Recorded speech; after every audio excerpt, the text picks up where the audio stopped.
Hi, in this video I am going to explain about introduction of combinational circuit and pass transistor logic. First of all, coming to the introduction of combinational circuit, there are two basic approaches of realizing digital circuit by metal oxide semiconductor MOS technology. The first one is switch logic and the second one is gate logic. Coming to the switch logic, a switch logic is based on using of pass transistor or transmission gates just like a relay contacts to steer logic signal through the device. And gate logic means gate logic is based on the realization of digital circuits using inverters and other combinational gates, as it is typically done in transistor logic circuits. Okay, these are the two basic approaches of realizing combinational circuit by using MOS technology. First one is the switching logic and second one is the gate logic. Switching logic is nothing but a when using the pass transistor logic and transmission gate logic just like a relay contacts. That is the switch logic. In gate logic we are realizing of using digital circuit using inverters and other conventional gates. Then moreover, depending on the circuit function, they can also be categorized into two types. The first one is static and the second one is dynamic gates. Here we will see what is the static gate. Static gates means no clock is necessary for their operation and the output remains steady for as long as power supply voltage is maintained. As long as the supply voltage is maintained, the output remains in a steady state. That is the static gates. Dynamic circuits means dynamic circuits are realized by making using of an information storage capability of intrinsic capacitance present in the MOS circuit itself. MOS circuit itself having a capacitors. In that capacitors, here in this capacitor, that capacitor is used as an information storage capability element in dynamic circuits. This is the introduction of the combinational circuits. Then we will go to the first topic, that is pass transistor logic. See here what is a pass transistor logic. A pass transistor functionally behaves like a switches. Okay, then logic function can be realized by using pass transistor in a similar manner to relay contact networks. The pass transistor is similar to that of the relay contact networks. However, but there is some difference here. There is some basic difference between relay circuits and the pass transistor networks. We will see in this section what is the difference between relay contacts and pass transistor networks. See, this is the relay circuit, this is the pass transistor circuit driven another pass transistor stage. See, this here we have some drawback by using pass transistors driven by the another pass transistor stage. See, the VDD is 5 volts here. Consider the VT is 1.5 volts. Consider that VT is 1.5 volts. Then the output is VDD minus VT, that is we will get 3.5 volts. VDD means 5 minus 1.5 volts means we get the voltage that is 3.5 volts. Then this 3.5 volts is given to the another pass transistor. What will be happen? Then the VDD is 3.5 volts minus 2 VT. VT is 1.5 volts. 2 into 1.5 volts, 3 volts. That 5 minus 3 means we will get 2 volts. 2 volts. Then we can connect another pass transistors. What happened? That pass transistor output is getting as a 0.5 volts. Means VDD minus 3 VT. The output of that pass transistor. Then what is the VT? 1.5 volts. Then the output of the transistor will getting 0.5 volts. Means the functionality is varied here. Actually we will get the output greater than VT. Then what we will get, what is the output we will get? That is 0.5 volts. Means the functionality is changing when using pass transistor followed by another pass transistor like this. Okay, this is the drawback using a pass transistor driven by the another pass transistor stage.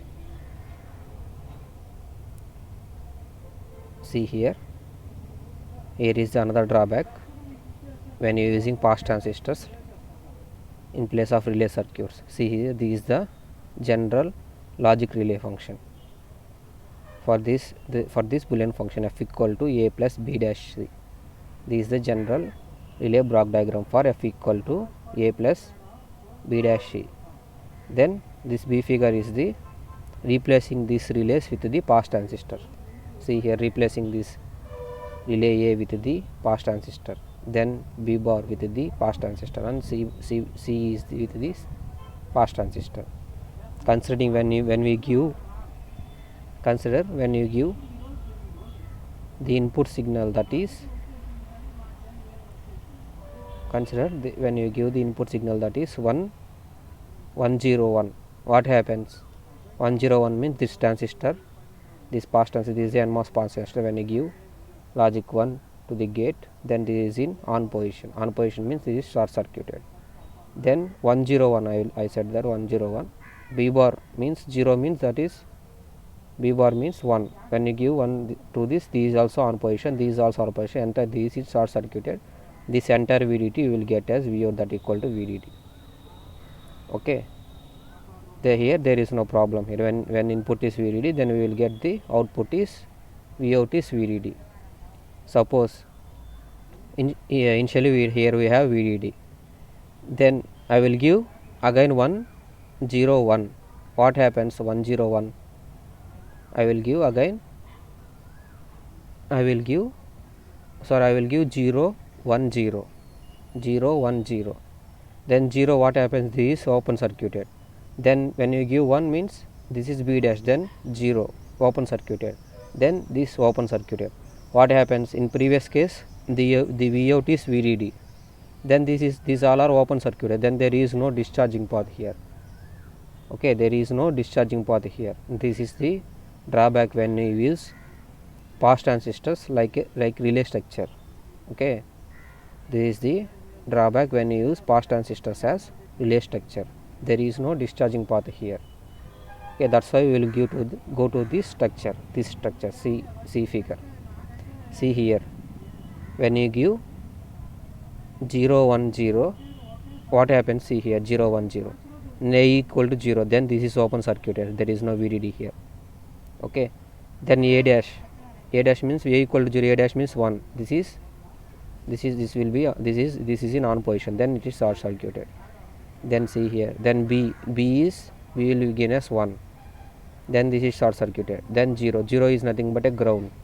Here in case the previous condition, the Vout is VDD, then here is a discharging path from through this and through this transistor and through this transistor and go to VDD. Here we have a discharging path. Okay, here always we have a discharging path. When the previous condition Vout equal to VDD, this total VDD is discharged through this path. Okay, here by using this logic, B logic, there is no discharge path. By using transistors as a relay logic, here there is no discharging path. That's why we will go this type of structure to satisfy the discharging path. Okay, you can see to give the inputs, other I will give 0 1 0, you will see give the 0 0 0 0 0 1, like that we will give and see what happens in this output. Here always we have a discharging path. Okay, this is the drawback when you use relay structures as a pass transistors. Okay, then we will see realizing the pass transistor logic, how you will realize the pass transistor logic. Okay, here we will see this A figure is a 2 to 1 mux, this B figure is a 4 to 1 mux. This Boolean equation is represented a 4 to 1 mux. Okay, see this Boolean equation and compare to this 4 to 1 mux block diagram of pass transistors. See here, when we have a AND operation here, G0, A dash, B dash, here in between we have AND operation, then we connect the structures like this. Where there is an AND operation, the structure is like this: G0, A dash, B dash. And see the second one, G1, A dash, B, then G1, A dash, B, then G2, A dash, A, B dash, then G2, A, B dash, then G3, AB, then G3, AB. This whole functions are connected with an OR gate. See, this is a +1 OR gate. Then this all functions is connected and given to Vout. That's why we realizing a pass transistor by using a Boolean function, by using a Boolean equation.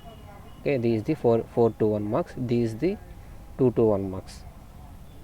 Okay, see here we will see another realization of the Boolean equation f equal to a bar b plus a b bar. This is the general realization according to 4 to 1 mux. This is the general realization of a pass transistor. See here, this is the modified one. Here we required only 2 transistors. Here we required 8 transistors for this Boolean function. See here we required only 2 transistors.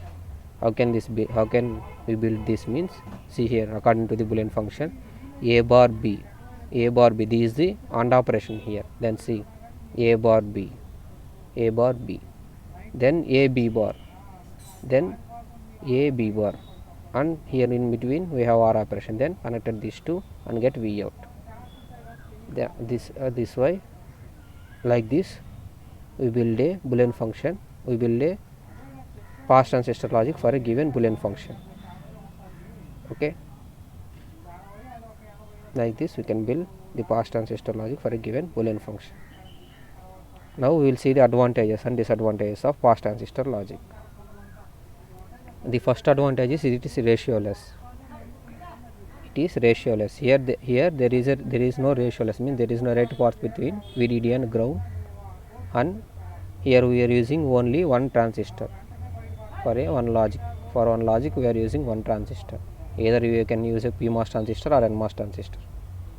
Okay, then it is powerless compared to the CMOS inverters. It is a powerless. The pass transistor is a powerless. Okay, why it is a powerless? Here we are using only NMOS transistor. In that we are for a single operation we are using, for a single function we are using 2 transistors. One is PMOS at the pull up and pull down at NMOS. Here we are using only one transistor. That's why the power is less. Similarly, for using one transistor for a single operation, the area is also less. Okay, these are the advantages when you use pass transistor logic. See here the first disadvantage. First disadvantage is related to the delay. Okay, when the number of stages is large, a series of pass transistor can be modeled as a network of resistive capacitance elements shown in figure. We will see that equivalent time constant is noted as n square r pass CL. We can see in block diagram. This is the block diagram when you connected a huge number of pass transistors in series. This is the connection of pass transistors in series. For this is the equivalent model. See here, for every transistor we will replace with a resistor followed by capacitor, and resistor followed by capacitor, and resistor followed by capacitor. The time constant for this is n square. N square means number of inputs, n square r pass into CL. This is the equivalent time constant. Okay, for this time constant we can estimate the delay. Okay, see this. Assuming all resistance are equal to R pass and all capacitance are equal to C, the delay of n stage pass transistor network can be estimated by using Elmore approximation. Elmore approximation will give the delay. The Elmore approximation will give the delay. This is the delay equation for an NMOS transistors connected in a series. Okay, this equation is nothing but an Elmore's equation, Elmore's approximation. Okay. Here this is the equation. Tp equal to 0.69 n into n plus 1 by 2 r pass means a pass transistor resistance into C. C is the general capacitance. Okay. When we substitute n equal to some value, that n equal to 4 means n transistors is connected in series. Then what is the delay? We can estimate that. Here n value is 4. First 4 plus 1, that is 5. 4 into 5, 20. 20 by 2, 10. That's why we can get this 6.9 into R pass C. This is the delay for n equal to 4. N equal to 4 means n pass transistors are connected in series. This is the huge amount of delay compared to other models, other CMOS inverters or NMOS inverters, NMOS realization. This is the huge amount of delay. In order to decrease this delay, in order to overcome this problem, the buffer should be inserted after every 3 of 4 pass transistor stages. See here, this is the structure. In order to decrease this delay, we need to introduce a buffer here for every 3 transistors. For every 3 transistors, introduce a buffer to overcome this delay problem. To overcome this delay means we need to decrease those delay. To overcome this delay, we need to insert a buffer for every 3 pass transistors. Okay, see here is the another advantage. First one is a delay. To overcome this delay, we introduce a buffer for every 3 transistors. The second one is, as we mentioned earlier, there is a voltage drop, that is Vout equal to VDD minus VTN. When you use pass transistor as a NMOS transistor, the Vout is VDD minus VTN. In order to avoid this, it is necessary to use additional hardware known as swing restoration logic at the gate output. This is we need to add a swing restoration. This is the hardware circuit. We need to add this logic to avoid Vout equal to VDD minus VTN, this decaying output. To overcome this decaying output, we need to add a swing restoration logic. We will see in pass transistor logic families what is swing restoration logic. Okay, then the third disadvantage is pass transistor structure requires complementary control signals. Pass transistor structure doesn't give a complementary signal. We need to have a complementary control signal. Due to this, dual rail logic is usually necessary to provide all signals in a complementary form. Okay, generally the pass transistor output is not a complemented one. We get a complemented one, we need to add a dual rail logic. This dual rail logic is also seen in a pass transistor logic families in next video. Okay, that's it for this video. In this video we will see the introduction and what is pass transistor, what is the advantages and disadvantages, how can we realize the pass transistor. That's it. In next tutorial we will see the pass transistor logic families.